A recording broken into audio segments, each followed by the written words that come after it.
ചെയ്യുന്നത് നമ്മുടെ കാലും കൈയും വെട്ടുന്നതിന് തുല്യമാണ്. ഇത് എന്റെ ശരീരമായിട്ടാണ് ഞാൻ ഈ തെങ്ങിനെ കണ്ടിരിക്കുന്നത്. അതായത് അതിനൊരു തൊലി പോലും മുറിവ്, അതിന്റെ തൊലിക്ക് ഒരു മുറിവ് വരാൻ പാടില്ല. എനിക്ക് ഈ തെങ്ങിൽ എന്റെ ഈ തൊട്ട് വാതിൽ തന്നെ എന്റെ സിറ്റ് ഔട്ടും ഇവിടുമായിട്ട് ഒരു 10 അടി അകലം മാത്രമേ ഉള്ളൂ. ആ 10 അടി അകലത്തിൽ വെച്ച തൈയാണ് എൻ്റെ വീടിന്റെ വാതിലിൽ തന്നെ ഉള്ളതാണ്. എനിക്ക് ഒരു അത്യാവശ്യം ഒരു കരിക്ക് വേണ്ട വന്നാൽ എനിക്ക് വയ്യാങ്കിൽ എൻ്റെ കുഞ്ഞുങ്ങളോട് പറഞ്ഞു വിട്ടാലും ഈ ഇരിക്കുന്ന എൻ്റെ കരിക്ക് എനിക്ക് പറിച്ചുകൊണ്ട് തരാൻ ഒരവസരം എനിക്കുണ്ടായിട്ടുണ്ട്. അത് ഏറ്റവും നല്ലതായിട്ട് ഞാൻ കാണുന്നു. എല്ലാ ആളുകളും ഇതുപോലുള്ള കൃഷി ചെയ്താൽ അവരവർക്ക് ഒരു കരിക്ക് ഇപ്പൊ കരിക്ക് നിങ്ങൾക്ക് 10,000 കണക്കിന് കരിക്ക് കാണും, പക്ഷെ ഒരെണ്ണം ഇട്ട് തരാൻ ഒരാളുടെ കിട്ടത്തില്ല. ഇതേലെ ഒരു മൂടെങ്കിലും ഒരു വീട്ടിൽ വെച്ച് പിടിപ്പിക്കുകയാണെങ്കിൽ ഏറ്റവും നന്നായിരിക്കും എന്നുള്ളതാണ്. ഇതെന്റെ വേറൊരു തെങ്ങാണ്, അത് ഗംഗാബോണ്ടം തന്നെയാണ്. ഇത് ഇപ്പൊ 3 വർഷമായിട്ട് ഇത് വെച്ചിട്ടുണ്ട്. 3 വർഷമായി ഈ തെങ്ങ് വെച്ചിട്ട്. അത് ഇപ്പം 1 അടിയോളം തടി വിരിഞ്ഞിട്ടുണ്ട്.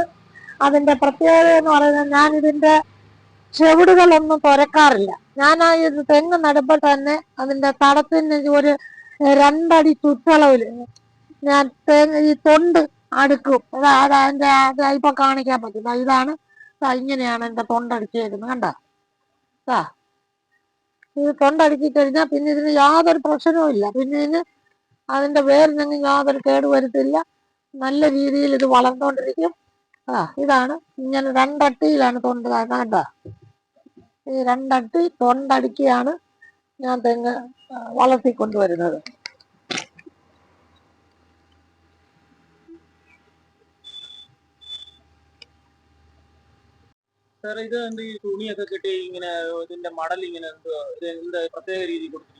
പ്രത്യേക രീതിയിൽ കൊടുത്തേക്കുന്ന ഏതോന്നാ, ഇത് എന്റെ ശരീരമായിട്ടാണ് ഞാൻ ഈ തെങ്ങിനെ കണ്ടിരിക്കുന്നത്. അതായത് അതിനൊരു തൊലി പോലും മുറിവ്, അതിന്റെ തൊലിക്ക് ഒരു മുറിവ് വരാൻ പാടില്ല. ഞാൻ ഇവിടെ അതിന് ഒരു പ്ലാസ്റ്റിക് ചാക്ക് വട്ടം കെട്ടിയിട്ട് ആ ചാക്കിൽ നിന്ന് തെങ്ങിന്റെ ഓല വെട്ടി അതിന്റെ കൂമ്പിന് കൊടുത്തിരിക്കുക. അത് കണ്ടാൽ അറിയാവുന്ന 4 സൈഡിലും കൊടുത്തിട്ടുണ്ട്. ഇതെല്ലാ കർഷകർക്ക് ഈ രീതി ചെയ്യാൻ തെങ്ങിന് കേടുവരുത്തില്ല. എല്ലാവർക്കും ചെയ്യാവുന്നതാണ്. എന്റെ തെങ്ങ് കണ്ടാൽ അറിയാം.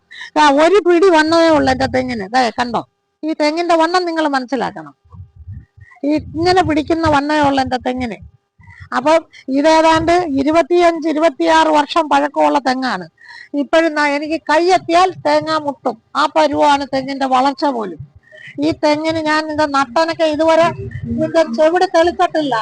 ഇതിന്റെ ചെവിട് തടം തെളിക്കുകയോ മറ്റു യാതൊരു പ്രക്രിയയും ചെയ്തിട്ടില്ല. ഇതിന് വളം ചെയ്യുന്നത് തന്നെ ഈ പറമ്പിൽ വളം ചേറിയേക്കും, വളം വെതറും.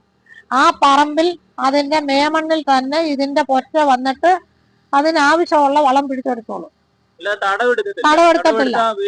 തടവെടുത്താൽ വേര് മുറിയും. ഞാൻ ഇന്നിപ്പോ പോച്ചയെത്തുന്ന ആളിനോട് പറഞ്ഞ് 1 ഇഞ്ച് കനവേ മാറാവുള്ളൂ. അതിന്റെ താഴെ എന്റെ തെങ്ങിന്റെ വേരുണ്ട്, അത് മുറിയാൻ പാടില്ല. ഈ തെങ്ങിന് ചുറ്റും തടവെടുക്കുക, അവിടെ വളമിടണം, ഉപ്പിടണം. ഞാൻ അതിനോട് യാതൊരു രീതിയിലും ഞാൻ അതിനെ അനുകൂലിക്കുന്നില്ല. അത് യാതൊരു ഇതും ഇല്ലാത്ത കാര്യമാണ്. തെങ്ങിന് നമുക്ക് എന്ത് ചെയ്യണമെങ്കിലും തെങ്ങിന്റെ പരിസരത്ത് മാത്രം ചെയ്തു കൊടുത്താൽ മതി.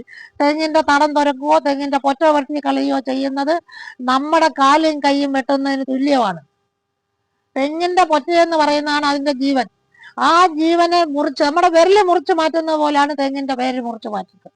അത് ചെയ്യാൻ പാടില്ലെന്നുള്ളതാണ് എന്റെ പഠനത്തിൽ, എന്റെ അറിവിലും ഉള്ള കാര്യം. എന്റെ ചെന്തങ്ങാണ്, ചെന്തങ്ങ്. അതായത് കരിക്കിനൊക്കെ ഉപയോഗിക്കുന്നത്. കരിക്കിനും നമ്മൾ കറിക്കും എല്ലാം കൊപ്രായ്ക്കും എല്ലാം ഉപയോഗിക്കാം. നല്ല വെയിറ്റ് ഉണ്ട്, നല്ല മുഴുപ്പാണ്. എന്റെ ആ ചെന്തങ്ങ് നോക്കിക്കോ. ഇതിന്റെ ചെവിടൊന്നും ഇത്രയും, അതായത് 10-25 വർഷം പഴക്കമായ തെങ്ങാണിത്. ഇതുവരെ ഞാൻ ഇതിന്റെ ചെവിട് തുറന്നിട്ടില്ല. ഒരു പൊറ്റ പോലും അതിനെ വെട്ടി കയറിയിട്ടില്ല. എന്റെ തെങ്ങിന് മറ്റു യാതൊരുവിധ രോഗങ്ങളുമില്ല. ആ ഓല കെട്ടിയിട്ടേക്കുന്നെന്ന് പറഞ്ഞാൽ എന്റെ കരിക്ക് കൊല വിരിഞ്ഞു വന്നപ്പോൾ ഉണക്ക് കൊണ്ട് കൊലയ്ക്ക് ആ ചൂടേക്കാതിരിക്കാൻ വേണ്ടി മാത്രമാണ് ഞാൻ ആ ഓല ഇവിടെ തണ്ടാമാരെ വിളിച്ചു കൊണ്ടുവന്ന് ആ ഓല കെട്ടി തൂക്കിയിട്ടിരിക്കുന്നത്. ഈ ചെന്തങ്ങാണോ? ഈ ചെന്തങ്ങ് പല ഇനം ഉണ്ടല്ലോ, ഇത് ഏത് ഇനത്തിൽ പെടുന്നതാണ്?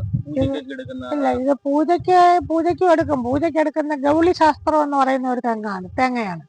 അതിന്റെ പ്രത്യേകത എന്ന് പറയുന്നത്, നമ്മൾ കരിക്കിട്ട് നമ്മളതിന്റെ മോടം പൊട്ടിക്കുമ്പോ തന്നെ അതിനൊരു ചുമന്ന മോതിര വളയം പോലെ കണ്ടിരിക്കും. അതാണ് യഥാർത്ഥത്തിൽ ഗൗളി ശാസ്ത്രം എന്ന് പറയുന്നത്. ഇത് യഥാർത്ഥ ചെന്തെങ്ങ് നമ്മൾ കരിക്കിനും തേങ്ങയ്ക്കും ഒക്കെ ഉപയോഗിക്കുന്നതാണ്.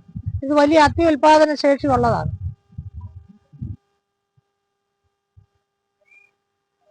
സാറേ അപ്പൊ മറ്റേ ഈ ഗംഗാബോണ്ട് നമ്മുടെ നാടൻ തെങ്ങ് പോലെ തന്നെ ഇതിന്റെ തേങ്ങ ഈ എണ്ണയ്ക്കും പിന്നെ അരയ്ക്കാനും അതെല്ലാം ഉപയോഗം അതുപോലെ തന്നെ എണ്ണയുടെ ശതമാനത്തിൽ ഒരല്പം മാറ്റം കുറവ് വരുന്നത്, എങ്കിലും അരയ്ക്കാനും മറ്റു കാര്യത്തിനും ഒക്കെ നല്ലതാണ്. കൊപ്രാക്കി നമ്മൾ എടുക്കുന്നുണ്ട്.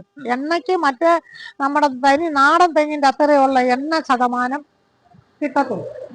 അതിന് 65% കിട്ടുകയാണെങ്കിൽ ഇതിനൊരു 55% എണ്ണ കിട്ടും. കരിക്കിന് ഏറ്റവും നല്ലതാണ്. 1 ലിറ്റർ വെള്ളം വരെ കാണും.